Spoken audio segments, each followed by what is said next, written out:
Hello, everyone, and welcome to today's webinar, Bacterial Mitigation Strategies, the FDA Guidance and Implications for Blood Centers and Transfusion Services. I'm Alexis Krauss of LabRoots, and I'll be your moderator for today's event. Today's educational web seminar is presented by LabRoots and brought to you by BD. To learn more, please visit their website at bd.com. We encourage you to participate today by submitting as many questions as you want at any time you want during the presentation. To do so, simply type them into the Ask a Question box and click Send. And we'll answer as many questions as we have time for at the end of the presentation. You may also submit any technical issues here as well, if you have trouble seeing or hearing the presentation. I'd like to now welcome our speaker, Dr. Baia Lasky, Medical Director at American Red Cross Biomedical Services. For a complete biography on our speaker, please visit the Biography tab at the top of your screen. Dr. Lasky, welcome. You may now begin your presentation. Hi, good morning. Thanks so much. So I just wanted to thank BD and LabRoots for putting this together and for having me here today and for everyone that's joining us today. So I will be talking about the bacterial mitigation guidance that the FDA has put out a little over a year ago now, and what its impact will be to both blood centers and transfusion services. This is probably one of the biggest things happening in the platelet world this year. So I just, before I start, want to say I have no conflicts of interest to disclose, and my perspective is that of a medical director representing the American Red Cross. I do have some experience working in hospitals, and we work with our hospital customers, so I have that perspective, but it is my own perspective. So the objectives today are to understand the purpose of the FDA guidance, describe the one-step and two-step strategies approved for bacterial mitigation, and then explain the implications of each strategy for blood suppliers and transfusion services. So the FDA guidance was finalized in September of 2019, and it was updated in 2020, at the end of 2020. It applies to both apheresis platelets and whole blood derived platelets, apheresis platelets being much more common in this country. It applies to everyone involved in platelet manufacturing and transfusion, so that includes blood suppliers and hospitals and transfusion services. And everyone must be in compliance with the guidance by October 1st of 2021. So depending on where the manufacturers or transfusers fall in the life of the platelet, ultimately hospitals do need to transfuse a compliant product, even if they are not involved with manufacturing.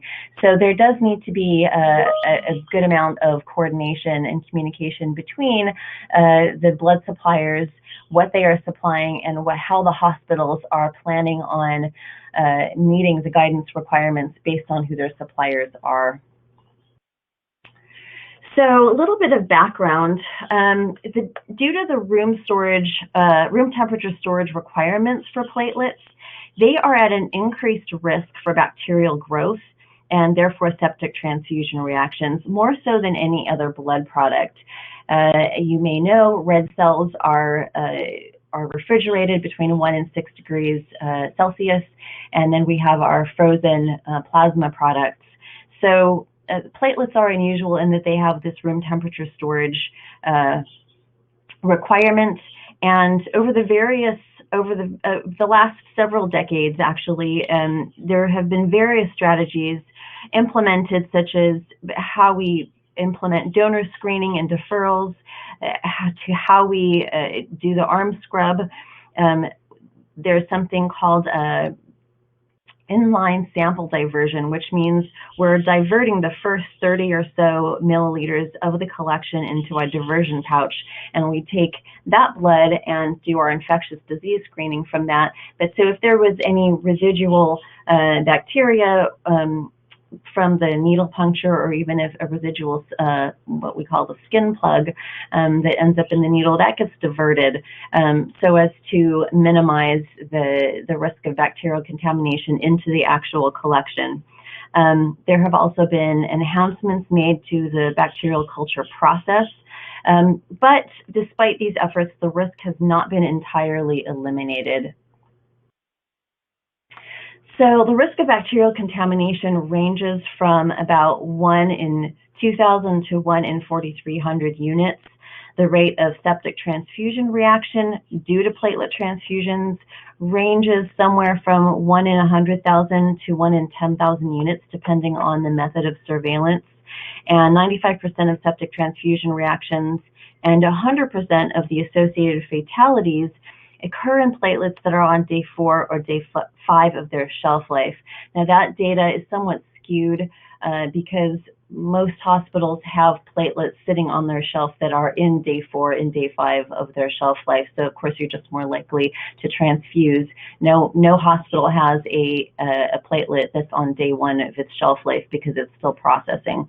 So a little bit skewed, but it's still informative for us to work with. So the strategies include either a single-step or two-step culture-based method, a culture-based method used in combination with a rapid test, and pathogen reduction technology. So to illustrate the process, the graphic at the top left shows an apheresis-based collection, which is the most common type of collection method for platelets used in the United States today. Platelets can be collected either in 100% plasma or with a platelet additive solution that replaces 65% of the plasma with a saline-based nutrient media called PAS or PAS. And across the top, the platelets you can see can then be processed by a pathogen reduction process. This completes this pathway. If you follow the platelets instead down on the left, this brings you to your different strategies that employ various combinations of bacterial detection methods. The first is called LVDS. This stands for large volume delayed sampling. And what this means is that, first of all, a certain number of time must pass before taking the sample. And this is to ensure that if any bacteria are present, they have sufficient time to grow to detectable levels. And additionally, a larger volume of the platelet collection is sampled, also ensuring a sufficient number of bacteria are present to be detectable.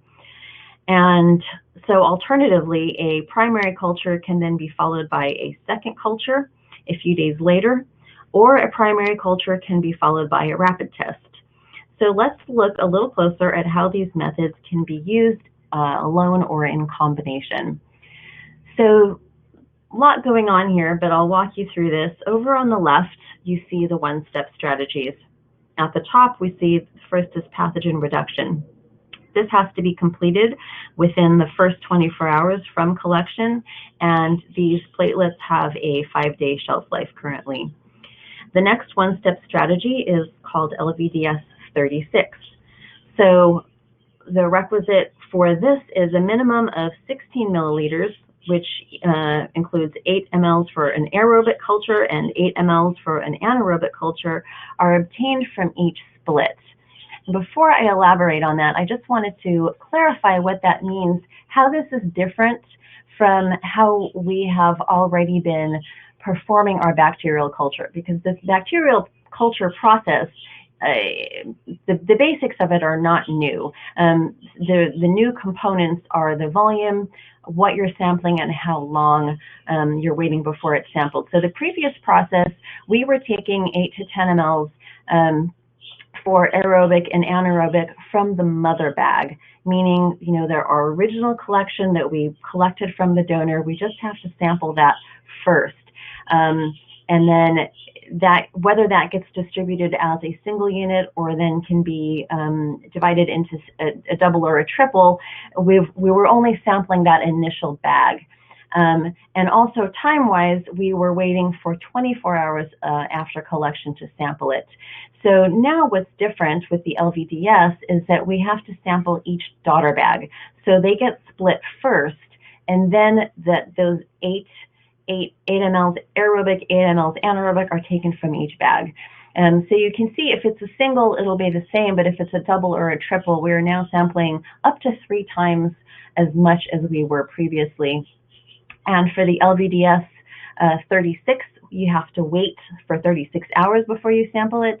And then for the LVDS 48, you have to wait 48 hours after collection before you sample it. Again, that's to provide the bacteria, if there are any bacteria present, enough time to proliferate to a degree that are detectable. So going back to our strategies over here, we see back to LVDS 36, so that's the middle option on the left. The sample will be put onto a bacterial detection device, and then after that it will be held for an additional 12 hours before the associated units can be released. Of course, the release is assuming that the culture is negative at 12 hours, and then the culture bottles actually remain on their instrument for the life of the product, so for the life of the platelet. And a notification to the hospital will be made if at any point the culture alarms positive. So these units have a 5-day shelf life. And then the final one-step strategy is LVDS 48, which is similar to the LVDS in that the samples must be drawn from each split. The difference being that the collections are allowed to sit for 48 hours prior to sampling, and the samples put on a bacterial detection device that will be held for an additional 12 hours before the associated units can be released. And these products have a shelf life of 7 days, provided that the storage container is FDA approved for 7-day storage.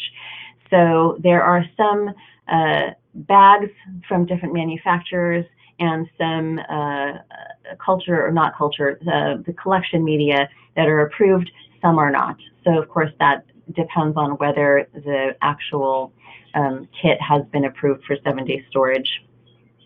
And then over on the right, we have the 2-step strategies. So the first step is a culture-based method where the sample is drawn at 24 hours from collection and held for 12 hours. So this is describing what has been currently in place. So that in and of itself, you can be used up to day 3. So we are not doing the delayed sampling as we are with LVDS 36 or the LVDS 48, and we're only sampling from the mother bag, so it doesn't have the large volume.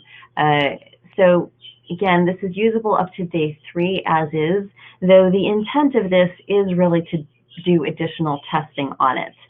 So if you go down to the next box, step 2, we see that you can do a secondary culture on day 3 or later. And you only have to do an additional 8 milliliters for an aerobic medium, and this has a 5-day shelf life.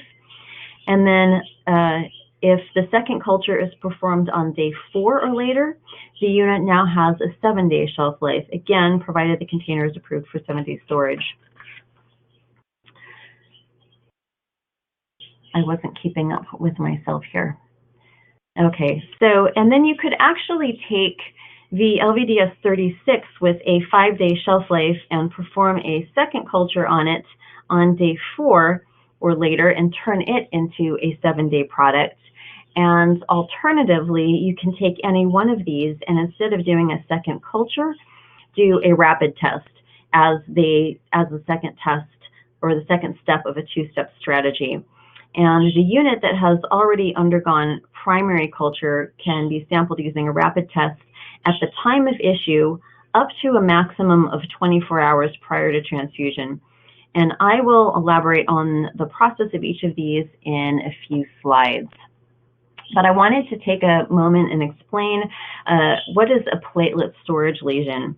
It's the combined effects of the biochemical, structural, and functional changes due to the collection process, the storage of the platelets, the room temperature environment, and the constant agitation. So the collection process exposes the platelets to centrifugal forces, and during collection and storage, the platelets are exposed to artificial surfaces, both of which result in platelet activation, fragmentation, lysis, and release of biochemically active substances. Room temperature storage facilitates continuation of the platelet metabolic processes, resulting in glucose depletion, which in turn causes lactate accumulation, which causes a decrease in pH. So you also see impaired ATP generation, which reduces the capacity of the platelet to perform processes that require energy. And the platelet also undergoes alterations in its surface proteins, which results in a decreased platelet aggregation. So this is a nice graphic that demonstrates what I just described, and it shows some of the biochemical mediators of these processes, the end result being decreased platelet function and decreased platelet survival once it's transfused. So what does this mean clinically? Well, corrected count increment and post-transfusion platelet recovery and survival were found to be superior in platelets stored between 0 and 2 days versus 5 to 7 days. So corrected count increment is how much is a platelet unit increasing the platelet count in a certain patient. And so what's taken into consideration is how many platelets are actually in the unit, as well as the size of the patient. So if you have one unit with a certain number of platelets going to a small person or a child, we should expect to see an increase in a higher increase in the number of platelets, because you're just giving them more per pound, versus if you give that same unit to a larger person. So this is, but it is also, not only is it dependent on the person, but it's also dependent on how viable the platelets are themselves. So if you have platelets that are old and not functioning very well, you may not get as good of a bump in the count, and they may not last as long while they're circulating in the patient. And of course, that's important, because if they're not lasting as long in the body, then and you have, say, a cancer patient who needs platelets often, you might be needing to transfuse those platelets more often if you have a shorter survival time. So these are important indicators of the platelet function, and some things that when there are studies being carried out to look at what different types of modifications are performed on platelets, these are the measures or the indicators of how well the platelets are surviving whatever that processing is. So platelets produce better outcomes in recipients when they're stored between 0 and 2 days versus 5 to 7 days. So in other words, the storage process, the age of the platelet has a negative impact on their ability to do what they do once they're transfused. So there are a number of studies that have showed very mixed results when it comes to transfusion interval, meaning how often do you need to transfuse? Do you need to transfuse every day, every second day, every third day? Mixed results regarding bleeding events. So platelets are transfused to prevent bleeding. So if you are still having bleeding events, that means that they're not working as well. So that would be the rate of bleeding events would be another measure of how well your platelets are working. And then, of course, rates of sepsis, depending on whether you have fresh platelets versus older platelets. Again, the older platelets having an increased risk of producing sepsis. So the overall conclusion of this particular paper was that there is insufficient evidence to discern the effects of platelet storage lesions on transfusion safety due to equivocal data. And this is really due to small cohorts, observational protocols, really just a lot of heterogeneity in outcomes. And really what we need is randomized control trials to really hammer this out. But like I said, some of the initial studies that show platelet recovery and survival would suggest that older platelets are not as good. Okay, so, and I will get back to that in a second. There are no studies really that quantify the relative risk reduction of each strategy option. However, in 2020, the University of Utah published the results of a simulation study that compared the various culture-based strategies over a variety of hypothetical contamination scenarios. So this is only comparing the culture-based strategies. It's not incorporating the pathogen reduction technology, and it is not touching on the rapid test. So over on the left, you see a bunch of codes. It's really pretty simple, actually. The first number represents the hours post-culture when the sample was collected. So 24C means a sample for culture was drawn at 24 hours post-collection. 36C means a sample was collected for culture at 36 hours, and so on. And then the last number represents the final date of the unit's shelf life. So if a culture was drawn at 36 hours, it will have a shelf life of 5 days. So all of these different codes, you can match up to the different products based on the one-step and two-step strategies that I showed you in terms of LVDS 36, LVDS 48, primary, secondary culture, and so forth. And okay, so we have the first three are the one-step strategies. The second set are the three options with secondary cultures. And the final three, I misspoke a moment ago, the final three are the primary cultures followed by the rapid test. So the rapid test is included in here. This just does not include the pathogen reduction technology. And the options are all ranked from 1 to 9, 1 representing the lowest risk, sorry, did I say 1? 1 representing the lowest risk of exposure of bacteria to the recipients, and 9 representing the highest risk of exposure of bacteria to the recipients. So when the bacteria are present at 10 to the 3 and 10 to the 6 colony forming units, so that's just a way of quantifying how much bacteria you have in a sample, the 7-day unit with only one step without a secondary culture or test performed on it ranked the worst in terms of the risk to the patient. And I'll get back to this in a second as well. So two different factors that we're looking at here for when we're talking about the age of platelets is how well the platelets work and what our risk for bacterial contamination is.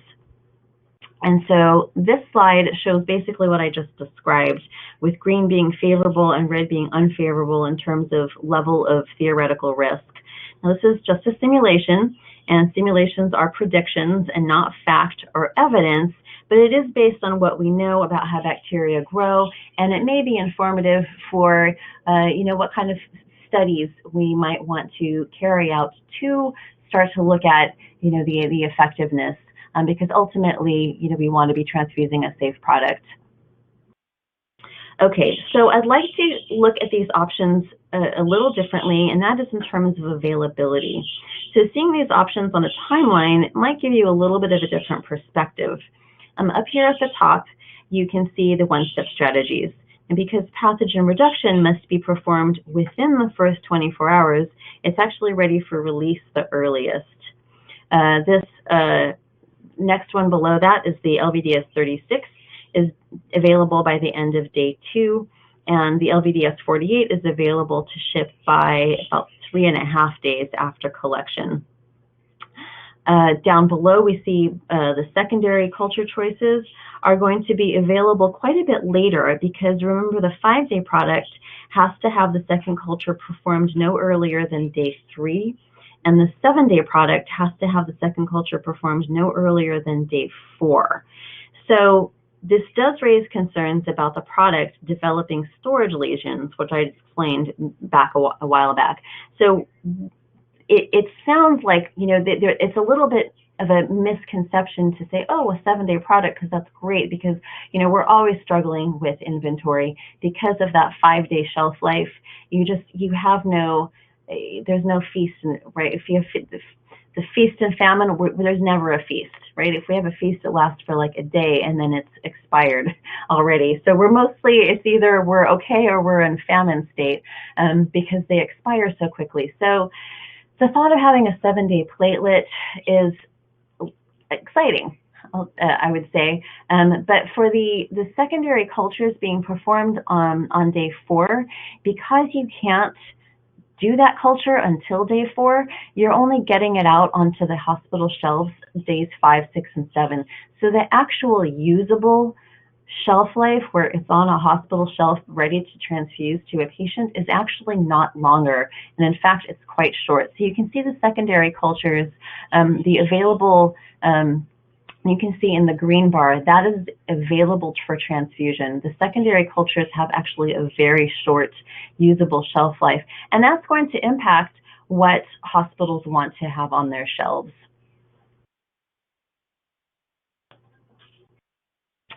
Okay, so also, while the 7-day product, like LVDS, expires later, again, as the simulation study suggests, we do have a potential increase in the risk of bacterial exposure. So we have not only potentially reduced usable shelf life for the platelets for some of the two-step strategies, but we are seeing that the platelets are being transfused later in their life, just in their lifetime, which means they may not work as well, and there is a greater risk of transfusing a bacterially contaminated unit. So these are things that the hospitals are going to be looking at for a number of things. Now, there was this study that AABB just did. This was conducted from March 23rd to April 5th of 2021. This represents the perspective of 272 hospitals, which represents about 447,000 units, or about 20% of the total U.S. platelet transfusions. So with one being the most important, we see a high level of safety and ease of use. This is over on the left, meaning ease of use, meaning no need for additional actions to be taken by hospital staff. So they want it to be safe and they want it to be easy. And that makes sense because blood banks are busy places. And particularly if it's a busy day, they might have an MTP going on. If inventory is tight and they're having to triage a lot, or if it's in the middle of the night and they have a more bare bones staff, which is very common, of course they're going to want to have something that they can get out easily. So these are not surprising. And of course, we would hope that safety is always at the top. In the neutral range, we see the number of storage days, not so important. I would say if people knew about storage lesion, that might become a little bit more important. But, there's also we talk about in the transfusion industry that the best platelet is the available one. So, if you have it on your shelf, that's better than having nothing. So storage days are less important. And then on the least important end, we see cost and also how fresh the unit is. So here on the graphic on the left shows what products hospitals have reported they prefer. The largest portion seen in the blue at the bottom is the pathogen reduction in PAS, which is about 49% of hospitals, followed by LVDS 48 at 17%, PRT in plasma at 14%, LVDS 36 at 6.5%, and then it goes down from there. Okay, so let's go through each of these processes to understand how each of them works. So culture-based testing begins with the 8 to 10 milliliters for the aerobic bottle and 8 to 10 mLs for the anaerobic bottle from each split. So the bottles are inserted into a bacterial detection instrument, such as the BD Bactec system, and the CO2 produced by the metabolism of proliferating bacteria is picked up by a sensor that translates into a positive alarm. Obviously, bacteria that proliferate more slowly will produce CO2 at a slower rate, and it will take more time for the culture to alarm positive. At this time, if either the aerobic or anaerobic bottle of any of the splits becomes positive, all of the units associated with that collection need to be quarantined.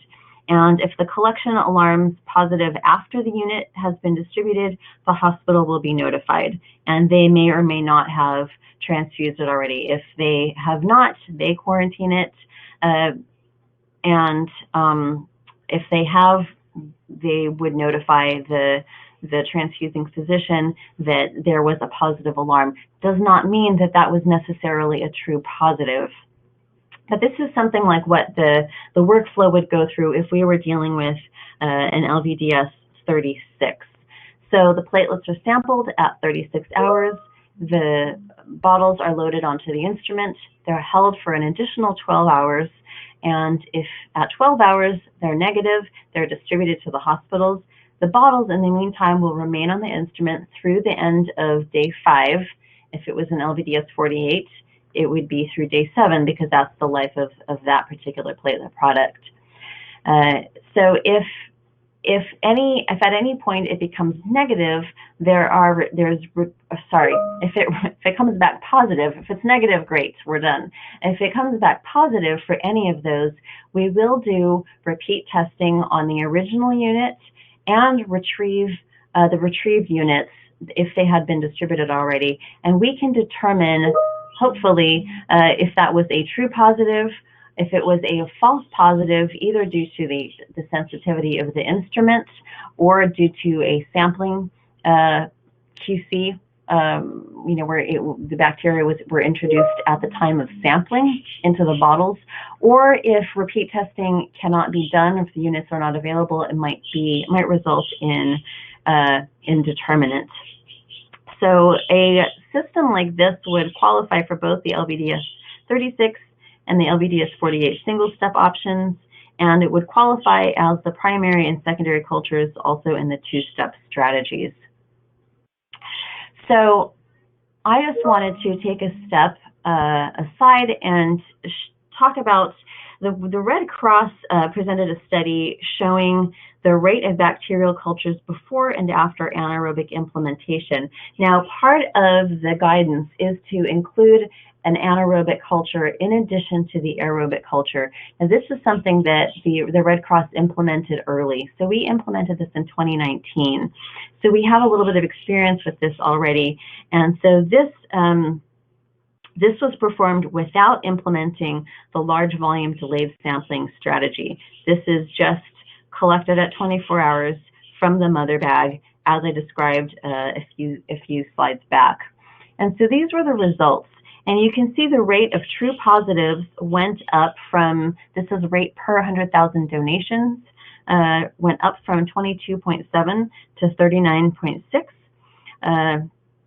Which is, of course, great for patient care and our priority.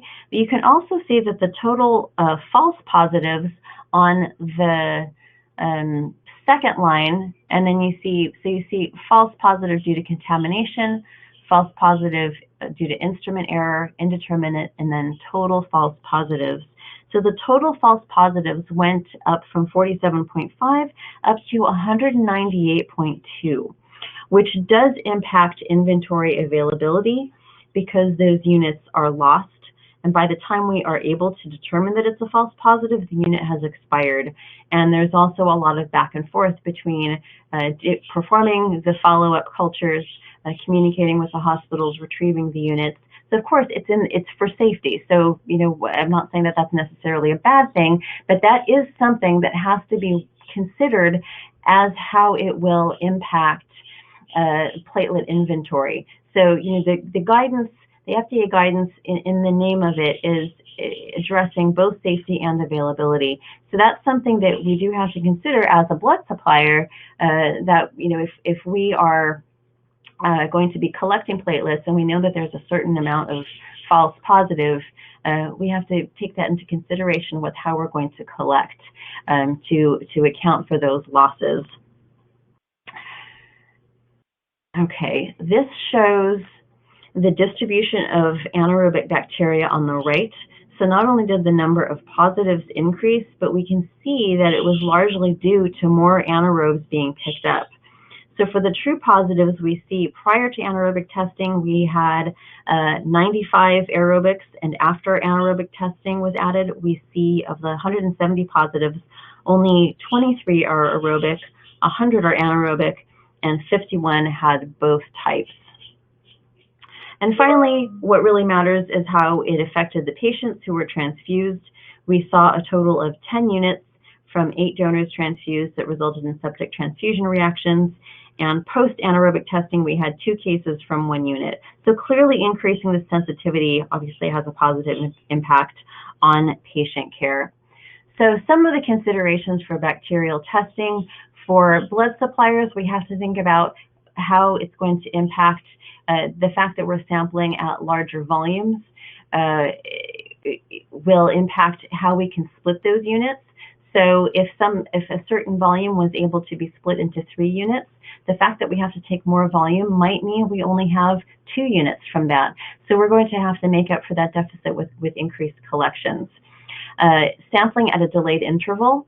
For the 36 hours, if we were sampling at 24 hours before and now we're sampling at 36, you can imagine that 12-day shift means whatever was happening at 8 a.m. is now happening at 8 p.m. And that has really significant impact to staffing, to workflow, to delivery schedules, to hospitals, to our courier routes. So these are a lot of things that we've had to take into consideration with, from the blood supplier perspective, which options we want to choose. Of course, for true positives, we have the hospital notifications and the recall of products. For false positives, we have impact to product availability and inventory levels. Of course, cost is worked into that. And then for the implications for hospitals and transfusion services, again, the sampling at delayed interval, if it's something like the LVDS 36, the impact, it might impact them in terms of the time that they're getting their products. If they were getting them on an AM route, they might be getting them on a PM route now. Whether they're transfusion ready or not depends on if hospitals have in-house testing. And some hospitals have chosen to either do the secondary culture or the rapid testing, or they might have in-house manufacturing. If they have in-house manufacturing, it's probably easier to pivot. If they don't, and they want to implement these, now they have impact, again, to their staffing, how many people they have on, if they need more FTEs, how that training is going to work, how the workflow is going to work. And of course, if there are any false negatives, that does have an impact to patient safety. Okay, moving on to the rapid tests. So this guidance allows for any unit that has undergone primary culture to undergo a rapid test as its secondary test. This is the rapid test by Virax, called PGD Prime, and this is what the cartridge looks like.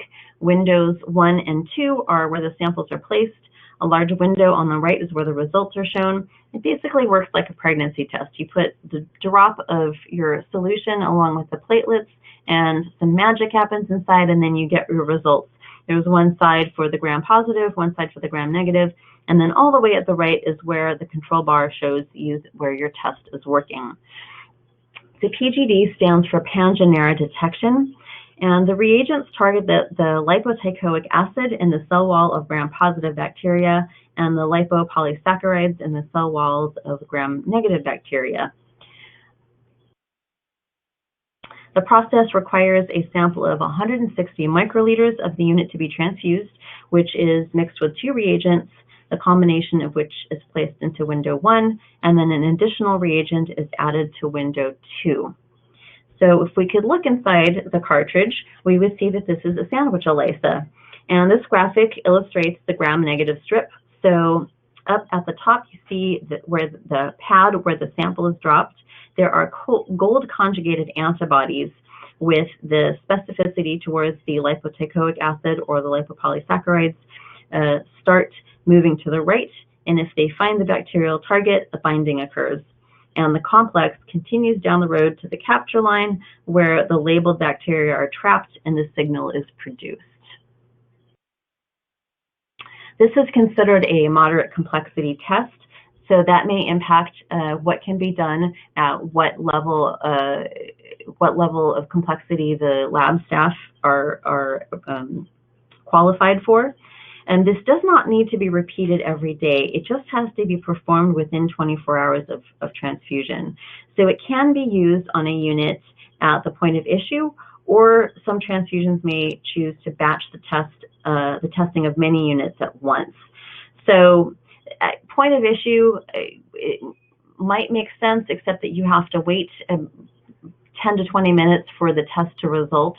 So if you're doing that for every unit as it's ordered, that might not make sense. So the batching is fine, but if you're batching them all at, say, midnight, that test is good as long as the unit is transfused within 24 hours. And if it's not used, then the testing has to be repeated. So if you batch test and then any of those units that were tested were not used in a 24-hour period, you would need to repeat the test. So the test can be repeated as many times as necessary in the platelet's life. The unit does not require relabeling if the test is being used only as a secondary test on days 4 or day 5. The unit of platelets does require relabeling if the testing is being used to extend the unit beyond day 5 to day 6 or 7, because a 5-day platelet is a different product than a 7-day platelet. So using this test for day 4 or day 5 is just meeting the guidance as a secondary test.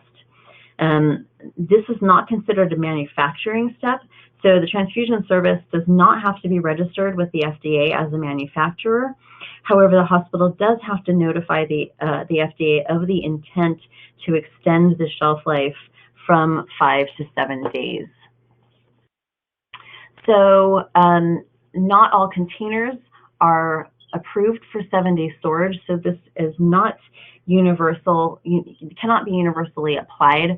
It depends on whether it's collected on a Trema versus an Amicus, so the manufacturer kit, whether it's in plasma or PAS, the concentration of the unit itself, and then it cannot be applied to PR platelets. There was a study and commentary performed by Virax themselves reporting an outdate rate of about 16%. This was a survey of institutions responsible for around 21 to 22% of the annual volume of platelet transfusions. And for hospitals who were implementing the PGD test to extend platelets to 7 days, resulted in a savings of around 24,000 units of platelets, which means an outdate rate reduction of 74%. Outdate meaning it's expiring before the platelet is transfused. Reduction by 74% and mean cost savings of around $176,000. Now, on the flip side of this, the Red Cross published a study on units that were tested by PGD at hospitals who then returned the products to the Red Cross for additional testing. 10 mLs were sampled from the returned units and were either cultured by the Red Cross or the hospitals themselves, and if the culture was positive, it was considered a true positive. If the culture was negative, the initial PGD result was considered a false positive, and there were some units that couldn't be retested, and so that was left at indeterminate. Now, the package insert instructions state that units that are initially positive by PGD should be retested with 2 additional PGD tests. And if the subsequent 2 tests are negative, it's okay to transfuse. So basically a 2 out of 3. Now, some hospitals chose not to do this because they felt uncomfortable transfusing a unit that was ever positive. So even if they had 2 subsequent negative tests, and that's understandable, what that means is that the test results are a little bit skewed because it wasn't exactly per manufacturer's instructions, but that's because, again, the hospitals didn't feel comfortable with any positive result if it was a transfused product. So the results over the follow-up cultures over a 6-year study period showed a true positive rate of 1.6% and a false positive rate of 86%. So this would suggest that there is a potentially significant loss of product, both due to product retrievals and due to loss of units collected while the donor is deferred. So when you're working up the contamination, that donor is on a deferral, so they can't come back to donate until the workup is complete. And the cost of just the secondary workups totaled approximately $90,000 per year. A couple of caveats to the results. The study was performed on Virax's previous PGD test cartridge, not the PGD Prime, and like I said, the manufacturer's instructions were not followed precisely, because had hospitals performed the 2 additional tests, this would have presumably decreased the false positive rate. So some considerations for rapid testing. For blood suppliers, the unit must be transfused within 24 hours of a negative result. So for a blood supplier, this would be really logistically complicated. It would be different if you were dealing with a hospital-based collections program and manufacturing, where it would all be in-house. For us, we wouldn't, as a blood collector, we would not want to issue really a 24-hour unit. Or if the test could be repeated, they would have to send it back to us, or how would that work? That's really just quite complicated to fit into a blood supplier workflow. Now, implications for hospital transfusion services, again, might have an impact to staffing, training, and workflow.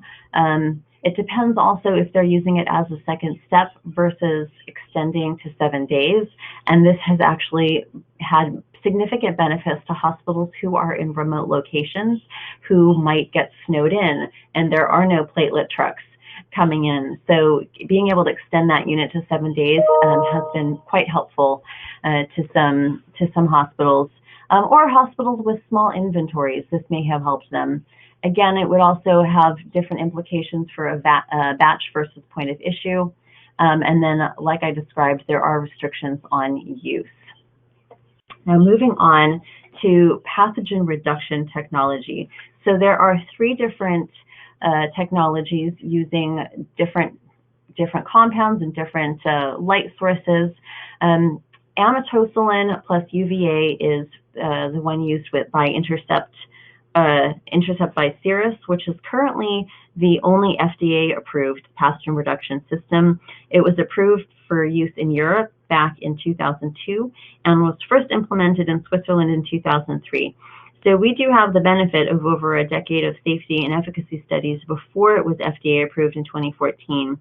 The most important difference between PRT, or pathogen reduction technology, and culture is that PRT is a proactive approach that prevents bacteria and other pathogens from replicating, while culture is a reactive approach which relies on proliferation of bacteria to a level that can be detected by testing platforms. So with regard to infection transmission, European hemovigilance programs have demonstrated no reports of bacterial transfusion-transmitted infections or sepsis-related fatalities due to a failure of pathogen reduction, though this does not rule out post-processing bacterial contamination. And additionally, there have been no reports of transfusion-associated GVHD, graft versus host disease, which I will explain further in a few slides. So the way the process works is like this. At the top, you see this small red bag contains a pre-dosed amount of amatoxylin, which is added to the platelet collection. The platelets are then placed into the illuminator where it's exposed to UV light for 6 minutes.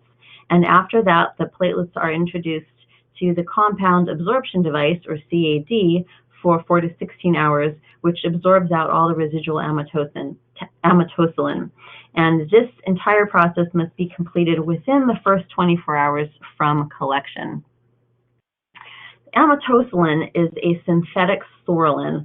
Psoralens are naturally occurring compounds found in foods like citrus fruit and celery, and they have natural antibacterial properties. So when the amatoxylin is introduced to nucleic acid strands, it docks between the base pairs. And upon activation by the UV illumination, the base pairs cross-link, preventing replication and transcription. So that means this works on anything with nucleic acid. What this means is that it not only works on the gram-positive and gram-negative bacteria, which meets the FDA guidance on bacterial mitigation, but it also works against enveloped viruses like HIV, Hep B, Hep C, West Nile virus, Zika virus, CMV. It's also effective against spirochetes like those causing syphilis and Lyme disease, and protozoa like those causing malaria and babesiosis. So we have coverage against all the pathogens we test for, and some of the pathogens we don't test for. There are surcharges with each additional test, so this potentially reduces some of those costs, which would definitely be an added benefit over time. I mentioned CMV because it can be a virus of concern. Once an individual has CMV, they become a carrier, and it's not an issue for most individuals with an intact immune system, but there are certain populations who are vulnerable to more serious disease, including death, if they are themselves negative and are exposed. So right now we have two options: CMV seronegativity, which we call CMV negative, and that's when a donor does not have the IgG antibody to CMV, so we are presuming they have not been exposed, or CMV safe, which means leukoreduced. And because CMV resides in white blood cells, when a product is leukoreduced, the chances of a white cell carrying CMV is dramatically reduced. The data have shown these two to be quite similar in their ability to prevent CMV transmission via blood. And you can see here down below when one might be preferred over the other. But because pathogen reduction technology has the ability to act on CMV, this really precludes the need for either of these. That doesn't mean that these are going away, but again, it just provides an additional layer of safety. A big appeal of PRT is that pathogen reduction technology preemptively targets emerging pathogens. Now, we have just experienced the emergence of a novel virus, which fortunately was not a bloodborne pathogen, but HIV and hepatitis B were being transmitted in blood transfusions back in the 80s before we even knew what they were or how to test for them.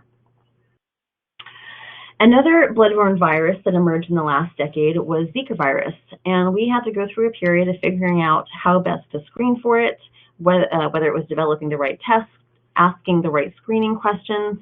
And this is a process that we have to go through every time a new virus appears. So the FDA released a guidance requiring that Zika virus transmission be mitigated and offered two options. One was to perform nucleic acid testing, and the other was to apply a pathogen reduction technology to the blood.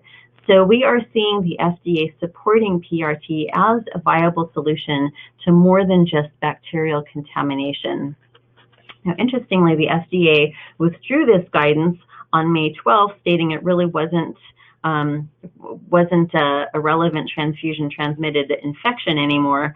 But it does give an example of how PR is assisting in improving the safety of blood supply.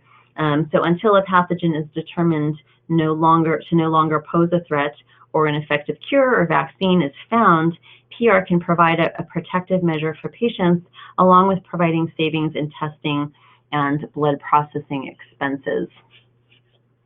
Speaking of re-emerging pathogens, this was from the CDC website, showing first on the left how effective this country had been at decreasing the rate of syphilis since the 1940s, and unfortunately, on the right, showing how in the last decade we have been seeing a significant uptick in cases.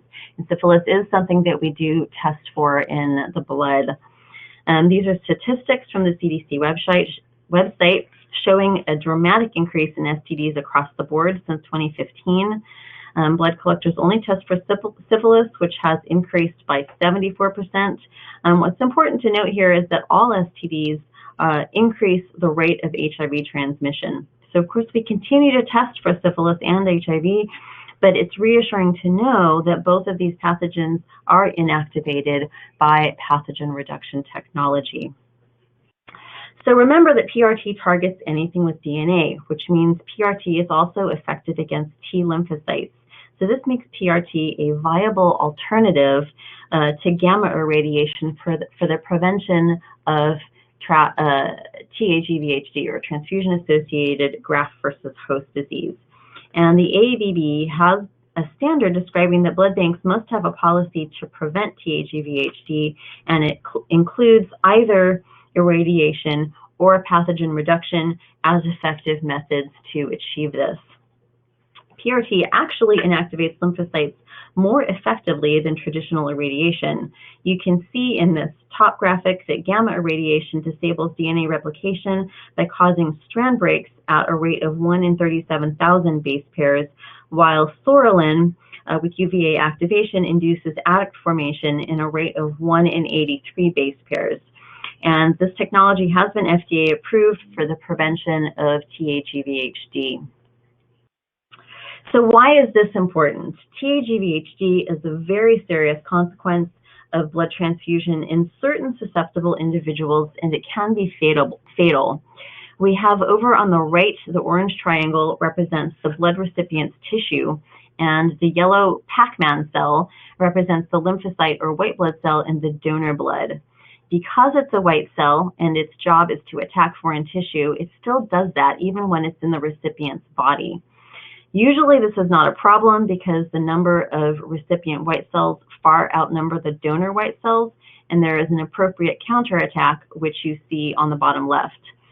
In the case of an immunocompromised individual who is unable to mount that counterattack, the recipient tissues are vulnerable. TA-GvHD is rare. It occurs in about 1 in a million transfusions, but it has a mortality in the range of 90 to 100%. So this is something that is very important for transfusion services to prevent. This was a small study that looked at transfusing platelets to hematopoietic stem cell transplant patients who are very immune compromised because their whole bone marrow is being wiped out intentionally. And they proposed that pathogen reduction technology could be considered a replacement for leukocyte reduction, bacterial culture screening, CMV serology, and gamma irradiation, with the additional potential benefits, of course, of reducing the cost due to elimination of all of these otherwise required modifications, all while reducing the risk of transfusion-transmitted infections.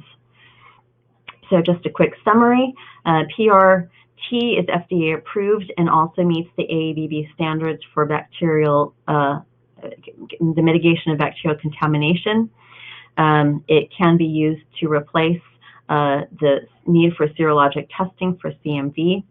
It achieves lymphocyte inactivation for the prevention of TA-GvHD, effectively targets bloodborne protozoa and spirochetes known to be transmitted via blood transfusion, and has the potential to preemptively target any yet unknown emerging pathogens. So some implications for blood suppliers is that it's unidirectional processing. We don't have to go back to it. Once it just moves forward, we can ship it out. There are guard band requirements that dictate volume and concentration, but with pre-collection and manufacturing strategies to optimize, there are no foreseeable losses due to the PR process. For implications for hospitals and transfusion services, they are transfusion ready. They provide the freshest platelet earliest in its shelf life. They are currently available only as a 5-day product with 7 days anticipated pending FDA approval. And they replace a number of needs like irradiation and CMV seronegativity, which has the potential to enhance availability due to decreased product segmentation and potentially decreased costs. I know I'm almost at time here. Here's a summary of options that I showed you before, just to refresh your memory. And just to walk you through from the blood supplier perspective, why we chose what we chose. Pathogen reduction platelets are our primary offering because of all of the benefits that I just described, namely transfusion ready, delivering the freshest product, and the broad spectrum protection against pathogens beyond bacterial mitigation. And then LVDS 36, also because they are fresher than the LVDS 48 or some of the other 7-day products. And with that, here's a link to the complete guidance. I have provided my references here, and I thank you very much. I think we have a couple of minutes for questions, and I would encourage you, I've made my email address available. If you have questions on this, I know I covered a lot of information, please feel free to contact me directly, and I will hand it back over. Thank you, Dr. Lasky, for your informative presentation. We will now start the live Q&A portion of the webinar. So if you have a question you'd like to ask, please do so now. Just click on the Ask a Question box located on the far left of your screen, and we'll answer as many of your questions as we have time for. So Dr. Lasky, we do have just a couple minutes for a couple questions, so we'll go ahead and get us started with this first one. Are all of these strategies performed at processing centers or at the customer sites? That's a good question. For something like pathogen reduction technology and a primary culture, those would definitely be occurring at the blood supplier or blood manufacturer. From there, it would depend on how much capacity the hospitals or transfusion services have to perform themselves. There are hospitals that have their own collections and manufacturing, so they might be able to perform a secondary culture. I would say the rapid tests are probably more suitable for in-hospital use, but it depends. So there would have to be important communication between the various blood suppliers and what they are intending to offer and what the hospitals can perform to make sure that all the steps are being appropriately followed. Thank you, Dr. Lasky. Our next question, is bacterial endospores included in the test? That is a good question. Which test? Would that be the bacterial culture test? You know, this audience member doesn't quite say which test. I'm guessing the PR, right. The PR test? So, no, the PR is acting on DNA, so it is disabling replication. If there was any just kind of component already existing in the unit it's disabling DNA, so it's preventing them from replicating and doing what they do. I would say for the bacterial culture, if that's what's being asked, again, it's looking for metabolic processes of the bacteria to generate CO2 for it to be picked up. And for the rapid test, it's actually targeting the bacteria themselves. So I think that endospores are not included in any of these. I'm not sure. I'm not 100% on that. Thank you, Dr. Lasky. And looks like we have time for one more question. So I'm assuming since BD is sponsoring this webinar that BD is approved to culture blood products. Yes, it is. What I was describing with the bacterial culture process in that segment was illustrating how the BD instruments and testing process would work and how it meets the guidance. Thank you so much, Dr. Lasky. We want to, thank you again for your time today and for your important research. We'd also like to thank LabRoots and our sponsor, BD, for underwriting today's educational webcast. Before we go, I'd like to thank the audience for joining us today and for their interesting questions. Questions that we did not have time for today and those submitted during the on-demand period will be addressed by our speaker via the contact information that you provided at the time of registration. This webcast can be viewed on demand. LabRoots will alert you via email when it's available for replay. We encourage you to share that email with your colleagues who may have missed today's live event. Until next time, bye-bye, everyone.